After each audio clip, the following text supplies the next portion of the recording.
लग्नानंतर होईलच प्रेम या मालिकेत आपण बघणार आहोत प्रेक्षकांनो, की इथं रम्या तिच्या आईजवळ येते आणि सांगते, की "बघ आई, तिची काव्यामुळे मी खालती पडलेली आहे आणि खूपच माझं कंबर दुखत आहे." तेवढ्यात काव्याची आई म्हणते, "मला तर एक समजत नाही आहे. जेव्हा बघते तेव्हा तुझंच चालू असतं. मी काय टेन्शनमध्ये आहे बघ.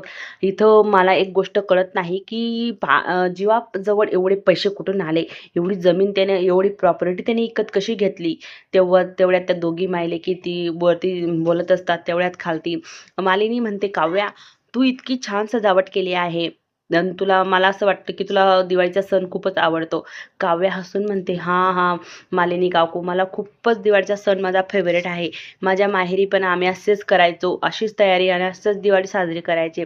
माझे आईचे माहेरचे आणि माझे बाबांच्या घरचे सगळे मिळून आम्ही दिवाळी साजरी करायचो आणि खूपच मज्जा यायची." मालिनी म्हणायची, "आम्ही पण असेच करायचो."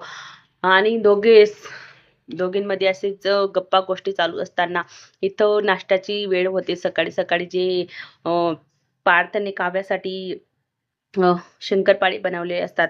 तेवढ्यात नंदिनी म्हणते, की "बघ काव्या, पार्थने म्हणजे पार्थ भाऊ, तुझ्यासाठी ना शंकरपाळे बनवले आहेत." तेवढ्यात काव्या पार्थकडे बघते आणि म्हणते, "हो, खरंच तुम्ही माझ्यासाठी शंकरपाळे बनवलेत." तेवढ्यात काव्या एक शंकरपाळ्या आपल्या तोंडात टाकते आणि तिला तिथं मालिनी ते विचारतात, नंदिनी ते, तर "शंकरपाळे कसे झाले आहेत?" तर काव्या घाई गडबडीत एकदम तिच्या तोंडातून निघतं, "बिलकुल जसं जिव्हाळ्यात बनवतो शंकरपाळे तसेच आहेत, खुसखुशीत." तेवढ्यात सगळेचे सगळे काव्याकडे बघतात आणि एकदम शॉक झाल्यावानी आणि विचारतात, की "काव्या, तू केव्हा खाल्ले आहेत जीवाचे हाताचे शंकरपाळे?" तेवढ्यात काव्या एकदम सगळ्यांकडे बघते आणि खाली नजर टाकून घेते आणि इकडे दुसरीकडे तिकडे जीवा पण शॉक होतो, की आता काय आमची उघड होणार की काय इथं. तर तेवढ्यात गोष्टी मोडामोड होतात आणि सगळं काही व्यवस्थित होतं.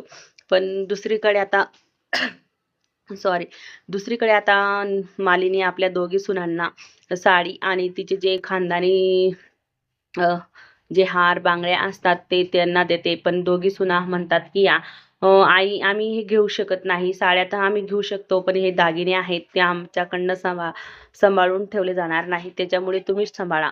तर इथं मालिनी म्हणते, की "नाही, नाही. माझे जे सुना आहेत त्या माझ्या घरच्या लक्ष्मी आहेत आणि परंपरा आहे.